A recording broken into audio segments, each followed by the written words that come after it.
Section 253 Vaisampayana continued, O king, O lord of men, that slayer of hostile heroes, the Suta's son, said these words to Duryodhana, O Kaurava Duryodhana, do thou lay on to thy heart the words that I shall tell thee, and O repressor of foes, after having heard my words, it behoveth thee to act accordingly every way. Now, O best of monarchs, O hero, hath the earth been rid of foes?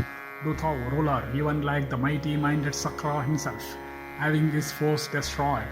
Vaisampayana continued, having been thus addressed by Karna, the king again spake unto him, saying, O bull among men, nothing whatever is unattainable to him who hath thee for refuge, and to whom thou art attached, and on whose welfare thou art entirely intent.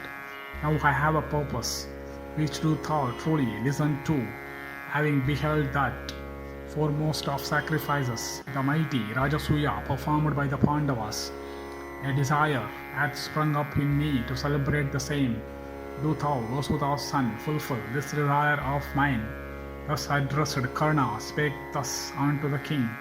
Now that all the rulers of the earth have been brought under thy subjection, do thou summon the principal Brahmanas, and, O best of Kurus, duly procure the articles required for the sacrifice, and O repressor of foes, let Ritvidas, as prescribed and versed in the Vedas, celebrate thy rites according to the ordinance. O king and O bull of the Bharata race, let thy great sacrifice also, abounding in meats and drinks, and grand with parts, commence. O king, having been thus addressed by Karna, Dhritarashtra's son summoned the priest, and spake unto him these words, Do thou duly and in improper celebrate for me that best of sacrifices, the Rajasuya, furnished with excellent dakshinas.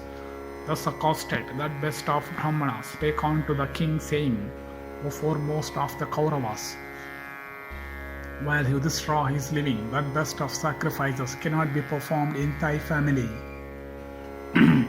O prince of kings, further, O monarch, thy father Dhritarashtra, endued with a long life, liveth. For this reason also, O best of kings, this sacrifice cannot be undertaken by thee. There is, O Lord, another great sacrifice resembling the Rajasuya. Do thou, O foremost of kings, celebrate that sacrifice. Listen to these words of mine. All these rulers of the earth who have, O king, become tributary to thee, will pay thee tribute in gold, both pure and impure. Of that gold, do thou, O best of monarchs, now make the sacrificial plough, and do thou, O Bharata, plough the sacrificial compound with it.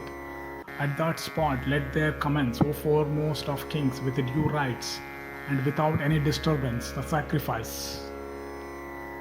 Sanctified with mantras, abounding in edibles, the name of that sacrifice worthy of virtuous persons is Vaishnava. No person has since save the ancient Vishnu hath performed it before.